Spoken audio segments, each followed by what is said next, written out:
is already a president in waiting, because this is glamorous. It's unbelievable. It only shows the sign of love and respect that people have. Because Asiwaju is a detribalized Nigerian. He has kinetic energy for work. And he's a man with any political problem, the guardian not he won't lose. He has solution to political problems in Nigeria. And that could be attested to what happened in 2019 and 2015. For every time there is a political upheaval, Wari will refer to him to solve the problem. So in 2023, he's going to solve the problem and win the election everywhere. Adúpẹ́ gidigidi lọ́wọ́ gómìnà wa. Adúpẹ́ gbogbo wa lọ́mọ tó ṣẹlẹ̀ l'Ógùn State lónìí. Bí àwọn herdsmen ṣe léyìí wọ́n á lè rápá wọn pọ̀ kó máa do gbàgbé lágbára Ọlọ́run. A gbà wá lálejò wọ́n láti padà sí ilé torí pé wọ́n mọ̀ pa ń bọ̀. Tẹ́bá wọn tó ṣẹlẹ̀ Àbújá lọ́wọ́ pẹ̀lú president lórí nǹkan tó ń ṣẹlẹ̀ pọ̀tà dúpẹ́ kan gbà wá lálejò. Kẹ́ bá wa sọ fún wọn pé lágbára Ọlọ́run ìlú Ògùn máa tó sí ni o. Gẹ́gẹ́ bí wọ́n ṣe sọ fún wa wípé láìpẹ́ jọjọ Aṣíwájú ó máa jáde bá wa sọ̀rọ̀. Àwa kan á pọ̀ tó jẹ́ pé a ṣì ń retí láti gbọ́ láti rí Aṣíwájú wájú wa.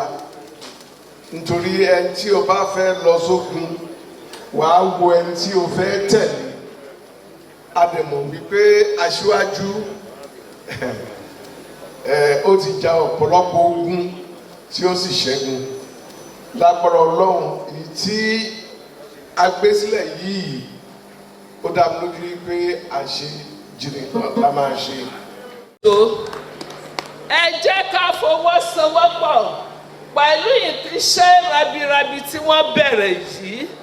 Mo dẹ̀ mọ̀ pé gbogbo àwọn obìnrin tá a wà ń bí ẹjọ́ ẹ dìde. Women solidly behind Aṣíwájú Bọ́lá Tinubu. Bẹ́ẹ̀ ni àbí bẹ́ẹ̀ kọ́? The sitting president of Nigeria, Hemai, the vice president, several governors, and so on and so forth. I liken Bola Ahmed Tinubu to a stream. Omi la kan bí ó ọmọ olódò dẹ. Ṣàárẹ̀ ni tó ń bómi ṣọ̀tá. Èèwọ̀ ni. The stream of Bola Ahmed Tinubu wọ́n mú ní north, wọ́n mú ní east, ní south wọ́n mú ó ṣàn níbẹ̀ fún rere. Ọlọ́run á fún wa ṣe.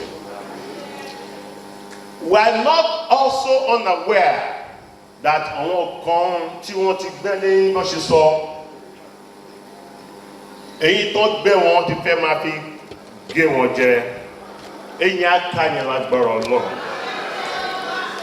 And in 1999, I contested for House of Reps in the Ifakoja local government. But by and large, one of our leaders, Baba Gani Daudu, only Alhaji, agbọ́pọ̀ yìí ní gbogbo Ifakoja yìí mú, ṣùgbọ́n bá ṣe tó, èyí kọ́ lè máa lọ, we need the Barcelona side. You see, we are diehard Bola Tinubuists.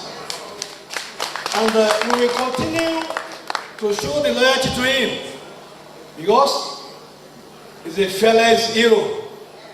He liberated the Yorubas from the hand of the oppressors. Ọlọ́run tó rí tó dá wọn lágbára Ọlọ́run kò ní padà lẹ́yìn wọn.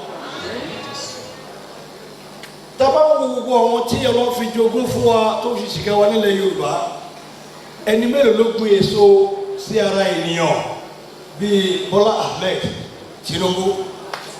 Wọ́n kéde sọ̀rọ̀ òjò onírọ̀ kí ni túsẹ̀ ibi tí àwọn wa lákè lọ ibẹ̀ ní gbogbo àwọn ọmọ ẹ̀ làwọn náà lọ lágbọ́rọ̀ lọ́wọ́. I am using this video to tell this noble forum that Ogun Central consider it done. Ogun Central, consider it done. We will even move across the boundary. We will do all the needful to make sure our dreams come to reality. When we call Swagger 23, first is what? The second is what? Action. Then the third is? Action. The third is? Action. The third is? Action. Ṣé ẹ̀yin lọ́wọ́ sí? Bola Ahmed Tinubu Jagaban of Bodilo.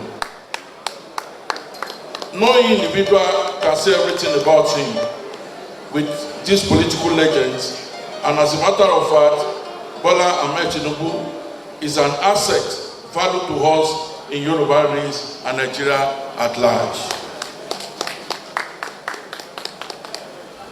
Without taking much of your time, let me quickly summarize my view about this man, Asiwaju Bola Ahmed Tinubu.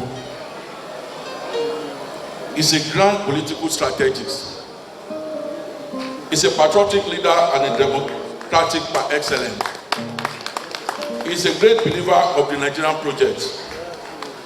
He has raised new generation leaders and empowered them accordingly. He's a great progressive-minded person. He's a man that projects the future and does unexpected to achieve his goal.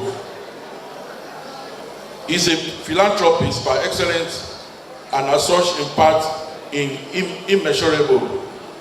He does not discriminate. I have an account of Asiwaju Tinubu. I have account Asiwaju Tinubu personal relationship with some ordinary citizen, and I'm even down to throne in the society. In the state, from the Yalojas, from all the groups that you have seen, that is the whole essence of this ceremony. Now we have come to the point of inaugurating Swagger a chapter of Ogun State.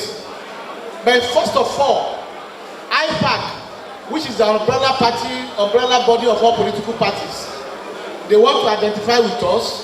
They say they are supporting Asiwaju Bola Ahmed Tinubu, and we want their leaders to come forward. Leaders of IPAC leaders.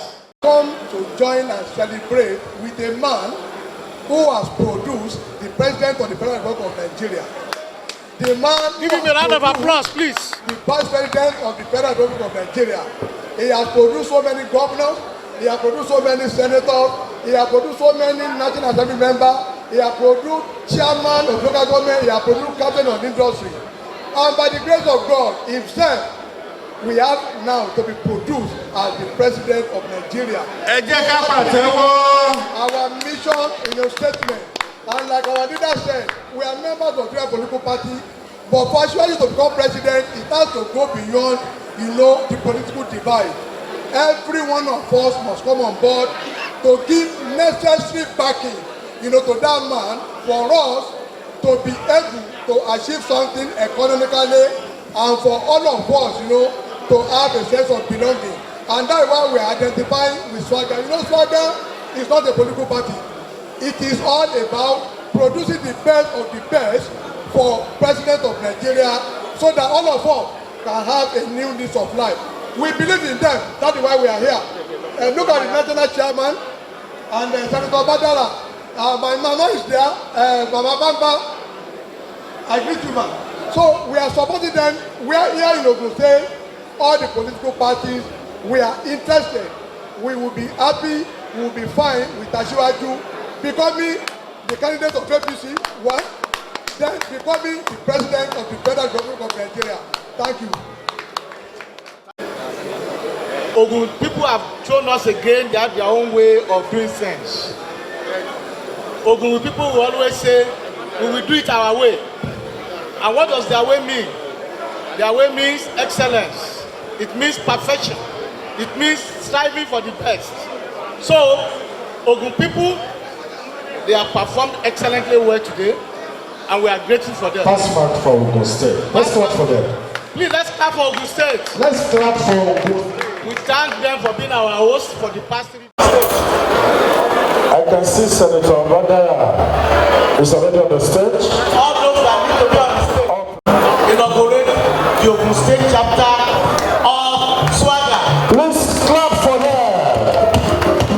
I know they are men of excellence and they will go forward to spread the gospel. You are inaugurated in the name of the Father, in the name of the Son, and the Holy Spirit. Well, Ogun State is a state of excellence. I don't expect anything less from them. It has been fantastic. It has been great. You have witnessed it yourself. You have seen the area of traditional rulers who are present here, the area of personalities who have been present here, youth, women, iyalojas, every group. You have even seen, and the entire body of all the other political parties come forward to say they are endorsing Swagger and endorsing Asiwaju Bola Ahmed Tinubu for president. You've seen it all. IPAC is a body of all the other political parties. I've not seen it even in other states we have been to. So we saw it here in Ogun State. Ogun State is a state of excellence, and so we are very happy with what we have seen. Agenda, this Southwest agenda is to have the presidency come to our side, and we have already have somebody in mind, and that is Asiwaju Bola Ahmed Tinubu. And given his track record of excellence, of performance, the way he has built people, the way he has solved problems as governor of Lagos State, we know that the myriad of problems facing this country today will receive great attention from him, and by the grace of Almighty God, they will become things of the past. All these problems will be solved. That is what is in it for the Yoruba race. That is what is in it for Nigeria as a whole. We are part of the South, and all the region, all the other geopolitical zones in the South are also entitled. We are entitled like them. Also, we are competing. We are not saying it should just fall on our laps like that. Politics is never served a la carte. You fight for it, you strive for it, you work for it. And we believe that whoever works harder, who is able to build the right connections, we win the ultimate prize. And that is why we are here. And that's what we are doing. Unprecedented. And I continue to serve Ogun Central. You can see from Ogun West, you can see the support given. The same thing you can see Ogun East. Tremendous. Presently, we are in 152 wards from the 236 within 2 weeks. I can tell you, in the mighty name of Jesus Christ, in the next 1 month, it will be in the 236 wards, in the 9 federal constituencies, in the 3 senatorial. We are moving like a wildfire. This is a movement. You can be sure we will do all that is necessary to make sure we achieve the success with the help of God on our side. Categorically, that the support has been very, very awesome. It has been overwhelming. In politics, the support base is the people. We had the people in Oyo State, we had the people in Osun. After Osun State, we have seen that we are much on ground in Ogun State. The presence is in almost 200 wards of Ogun State as we speak. And you saw the array of traditional rulers here that are giving endorsement to this program. So the sky is a certain point, and we appreciate that the people are behind us and behind our principle. With people we are nothing. Without people we are nothing. With people we are everything. We've seen the people, we thank God for that. We will continue to relate with them. They are the foot soldiers, they are the tools. They will carry the news to every nook and cranny. And we'll sing it from the rooftops. We'll say it, we'll echo it in the valley.